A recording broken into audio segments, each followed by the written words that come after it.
how y'all doing today? Welcome back to the Traxion Pro channel. And as y'all know, you actually just saw a vehicle getting extracted by a Traxion Pro tool. I'm going to go more today into the process of what led up to this awesome innovation and getting cars unstuck from mud, sand, snow, ice. This was developed in snow and ice. And the one thing I want to talk about is the development. How did this happen from an idea to what is today? And that's where we're going to get into prototyping. So I'm really excited. I have some prototypes out here. And the cool thing about prototyping is there's never enough that you can say about it. And the reason for that is, first and foremost, we should always be prototyping. We should never be stopping at our current product, and that is super important. So this is actually an ongoing thing, right? To thrive and succeed is revising the product into a better version. One thing I'm going to go over today is how I used fundamental materials. And fundamental, what does that even mean? That may not have been the right word. I used materials that are easily accessible for my first prototype. And putting that idea from my head into my very first prototype was an awesome step. So I want to talk a little bit about that mindset of having the idea and just taking the plunge, using whatever you have around you. And then I'm going to get into being able to manufacture the product, being able to create the design for the product in a. The first thing I did when I got unstuck, I told you all the story. If you haven't seen it, you definitely need to watch it. It's my first and right now only other episode. Once I got unstuck, right, had to get towed out of my situation, and I came up with the idea for Traxion Pro. The very first thing I did was go to my notebook. So I'm not quite Steve from Blue's Clues, but I am telling you that a notebook is super important. I am a believer that everyone should be living the notebook lifestyle. So I wrote down my idea. And that's really where it started, was putting it from my head onto paper. So that was awesome. The next thing I did, and this is super exciting because I feel like this is going to open up a world for so many people. The next thing I did was I purchased items that were very accessible. I did not know how to 3D print. That was not something I'd done before. I didn't know how to work with the programs, right? To be able to even 3D print the item. So this was a really important first step. I am a big believer in starting where you're at. That's how you get triumphant. It's a big part of my story. You got to start where you're at. So I faced the situation head on, and I'm actually going to put on gloves to show y'all this is the very first prototype. And the reason I'm going to put on gloves will be pretty apparent. Okay, as I said, I've got my gloves, and now I am safe to actually engage with my very first prototype. So, lighting here is not the best, y'all. I'm learning more as I'm going. This is my first prototype. There is metal, rubber mats, nails, screws, connectors. So connectors to connect wooden beams and things of that nature when you're building stuff. Wire. So what I did was I ended up using wire to manually build this. What I did was I used the wire to connect to these. Someone out there knows what these are. They're actually using road construction. They're being run over by a car, so I thought that would be a good idea, that they'd be durable. But they're these metal pieces, metal lathes, I guess you could say. And I used wire to kind of bind those together. And I bound them to a few of these rubber mats here at the bottom. And then I connected rubber mats up here at the top, and I put some spray foam inside so it's really flexible when it's being run over by a heavy object like a vehicle.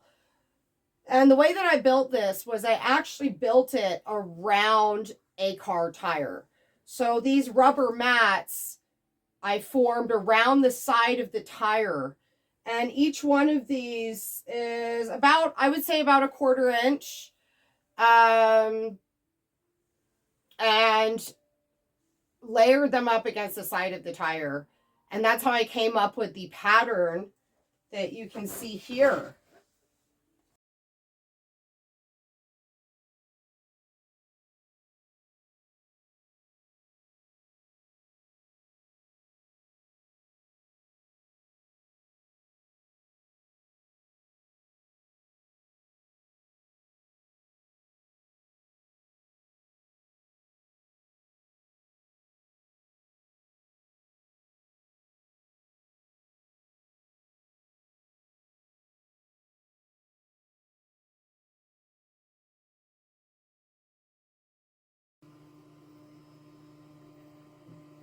After using the prototype that I had constructed with things that were immediately available to me, just went to Home Depot, Lowe's, those kinds of places, and got whatever I thought might work.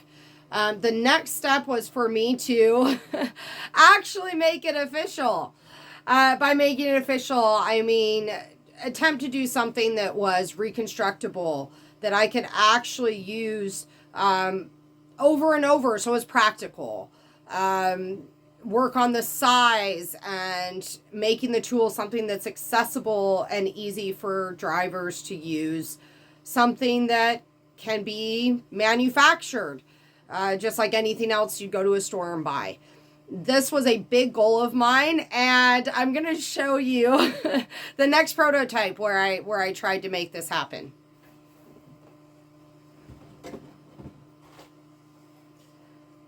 This guy here,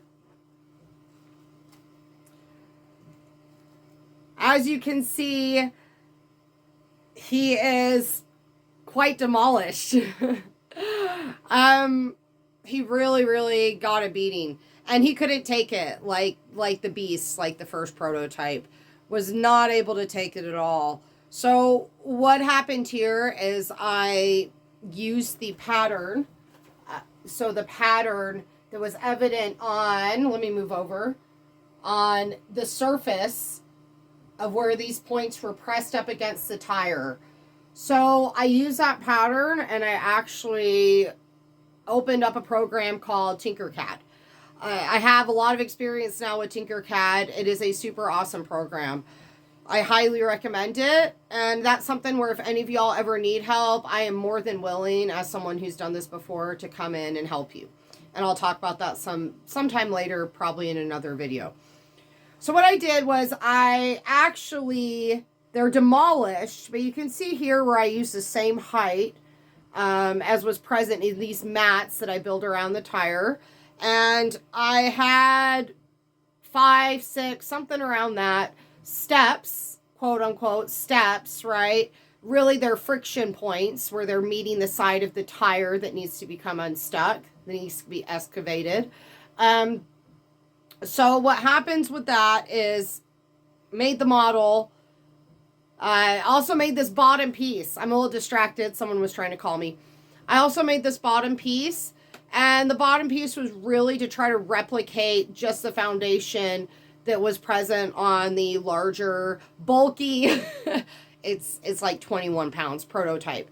And I would say out of the two, out of the bottom piece here, by the way, has these slats. I initially meant to have this connect into the slats. And that's not something that really worked out with my skill level at the time. I was not able to actually figure out how to do the jig on the bottom part. I actually resolved all that. Super exciting. So as you can see, this obviously met its fate with the car tire, and it actually did really well at getting the vehicle extracted. So that's the really cool thing about it, right? is the result of getting unstuck was good. The bad result was obviously that this was really not a resilient piece. And that was my next problem, right? Was figuring out how to make it more resilient. I did have something in between these two pieces, so that's something I need to tell you. I actually had some foam that I stuck in the middle, okay? And what that did was allowed that kind of squishability to try to kind of take some of the impact of the tire, similar to, you guessed it, my first prototype. So, obviously that foam was not enough. Didn't take enough impact away from these other pieces, and they were totally demolished. I of course, am always responsible, and anytime I've done prototyping with a vehicle, I always get every last shred. I bring out a shovel, I bring out bags and material to make sure I get every last shred of plastic out of the environment. So just a heads up on that. We are big on the sustainability aspect. We don't want to have plastics everywhere. So you always want to, right, not litter, and keep that something that's consolidated. So that is the second prototype. So grade A on that one. It did good, but I wasn't quite there yet, right?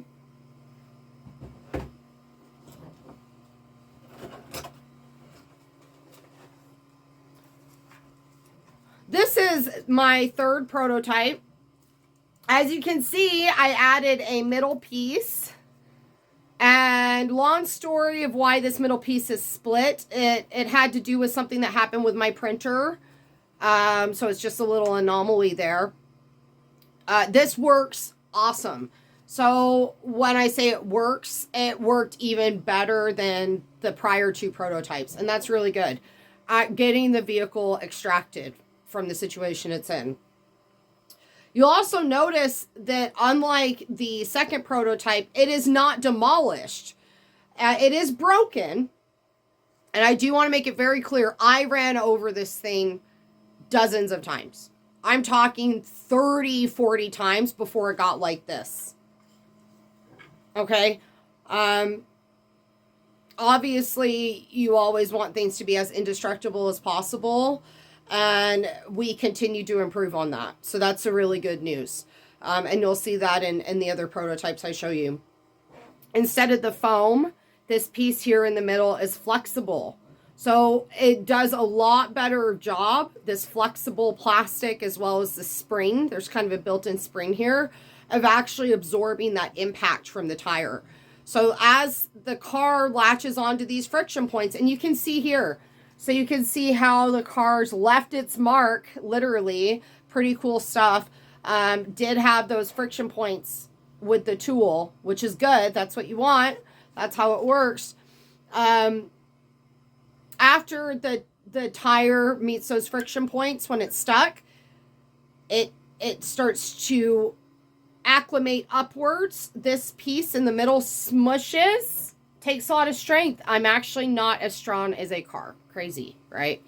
So it actually kind of squishes, fully squishes down. You can watch the videos. And the car rolls over and out and is released. So really, really cool. This bottom piece here, the great thing about it is that it's multi-use. Okay, so you can actually stick this underneath the tire by itself. It does not work as well typically, but it can be a good tool to try to help get your tire out of the situation. Okay, and you can see that here. Some friction mark from the tire where this was used that way. The really cool thing is this is adjustable.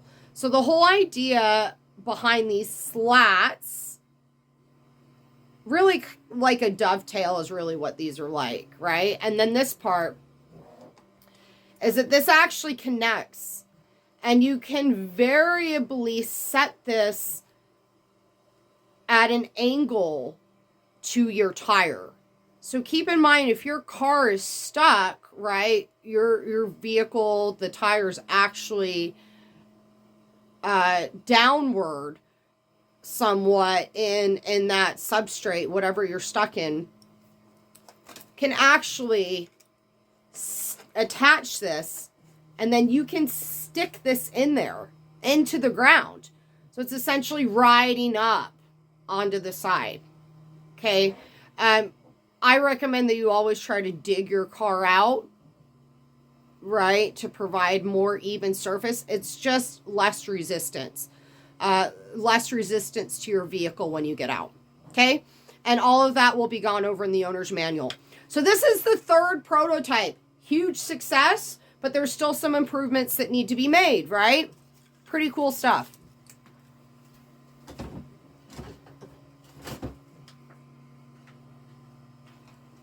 Okay. So here's my next guy. And you'll notice a few differences. You could call it the foot, the base. This part is a different shape. And the reason for that is just like the opening video, okay, that you saw today of this tool in use. You can use this as a shovel. It works awesome as a shovel. So you can actually detach these parts. Let me get them unstuck. So they slide in. That's still a feature, right? Get it unstuck.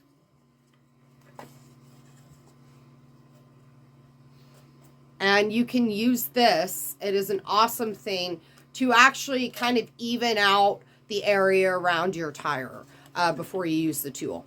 Or should I say, to use the tool more. You're already using it as a shovel. So it is a great all-in-one tool. So that was something that was added, was to be able to use this effectively to help get your tire on a more even surface, okay, before you finally get it unlodged. And then just as with the other concept, this is a concept you'll see throughout. You attach it, okay? So you attach it almost as if it's a dovetail. I just don't want to use the wrong terminology. You attach these together. You can put it closer or farther away. So there's some good application there. You also added some texture to the beginning of this foot here. It's a little hard to see, but previously this was smooth. So I feel like the big changes happen with the details. So there's a lot of details here that are different. I did actually change this.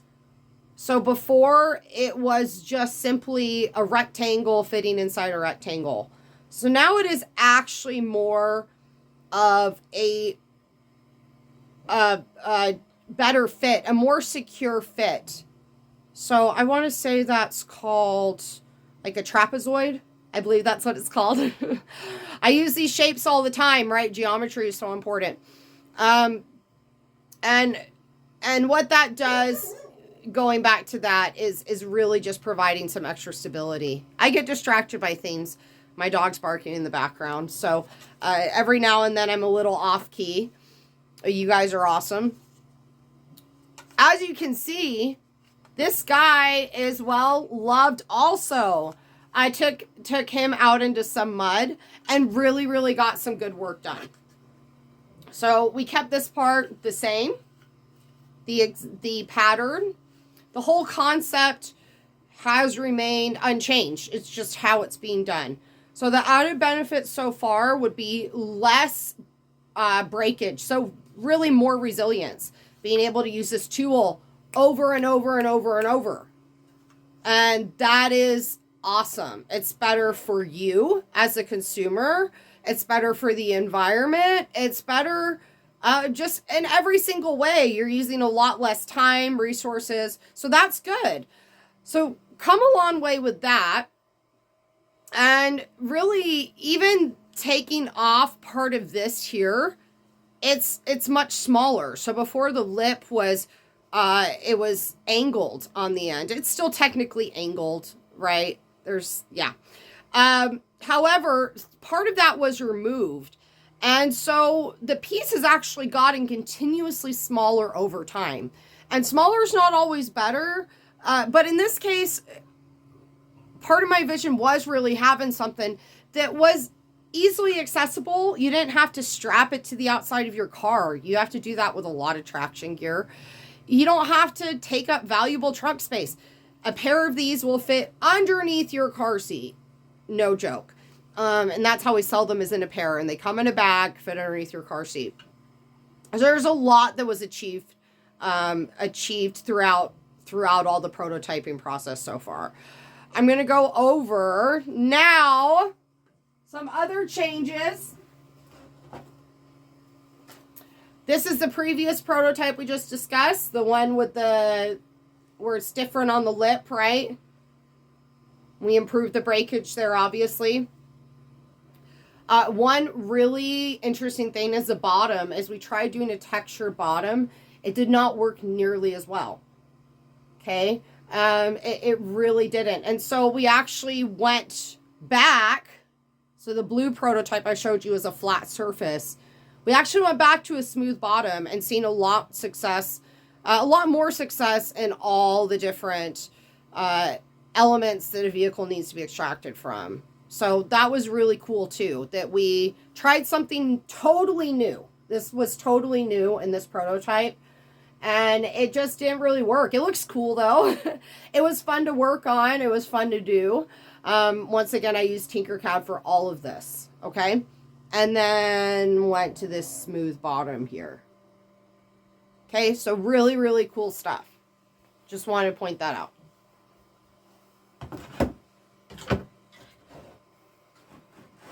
All right. I also want to expand on doing smaller pieces. So when you're prototyping, it's really great to just try out the one feature to see how well it manufactures. So you can see that here with those, with the sliding in and out of the bottom and middle piece, that one really cool thing that you can actually do is you can actually just do a small segment and you can test it out. And you can see it works really good. We were struggling with some tightness, getting the pieces in and out. And when you're stuck, your vehicle's stuck, and you need to get back on the road and to safety, you don't want to be struggling. You want things to be easy, right? You want to just get it done. So I wanted to show you all an example of that. Just testing out the little changes. So pretty cool stuff there. Here's the next middle piece we did is actually really downsized. So I took some of the middle section out. So what this acts as a spring, and it does. We took some of that out to add a little less resistance when the vehicle's rolling up and out, when it's being extracted. So that worked really, really, really well. And the walls of these are also thinner. So it uses a lot less plastic. I really want to talk about that. In the process of making these pieces stronger, right? Process of making these stronger, you want to strike a good balance. This is something I had drawn when I was brainstorming. Yeah. I do interesting things. You really want to strike a good balance between strength, versatility, and how many resources you're using. My printer is right here. So I manufacture in-house, so that is super cool. The light in there is not very bright from here. It's actually printing one of these middle green pieces right now. Okay? The most updated one, of course, because it works the best. So the more layers this printer has to put down to make the walls thicker, the more time it takes on our end. So that's a lot more cost, right? And it takes a lot more plastic.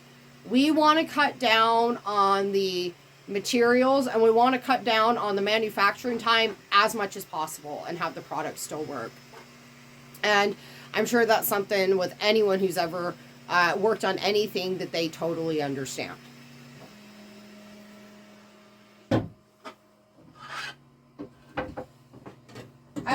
show y'all that some of these top pieces, that there are some variations. And that is a really, really exciting thing. So talking about cutting down on costs and materials, really, really cool thing about this top piece is that there is so much variation that can be done. I really shouldn't say about this top piece, because that's with everything in the material world, everything ever. There's so many different possibilities and so many different things that can be done. We had some supports that we were using to print these, because they print like this. Okay, and those supports were actually removed. So I use what's called a bamboo. It's the kind of 3D printer that I use to manufacture these, and it is awesome. So it gets everything done really, really well. It has a really good print plate. So I was able to actually remove the supports on this.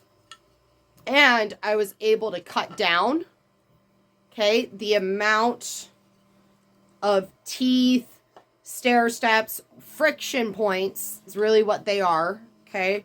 I've been able to cut those down and have the product not only work just as good, but even better. Talk about maximizing, right? With less material usage, less manufacturing time. And that is a great thing, because all of that kind of efficiency makes for a better world. So that's what we're always trying to do here at Traxion Pro.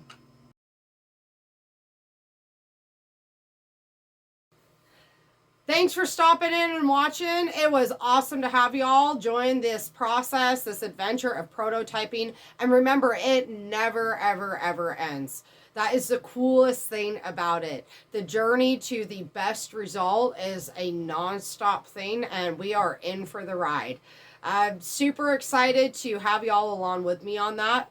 What I'm going to talk about next time is the release of my product. So I should have it on Amazon at that point. Gonna work out all the glitches there and get it going. Excited to show off the branding of the bag and the different things that you're going to get along with the product to really help you be prepared next time you hit the road. Remember, don't stay stuck, be triumphant, and I will see you then.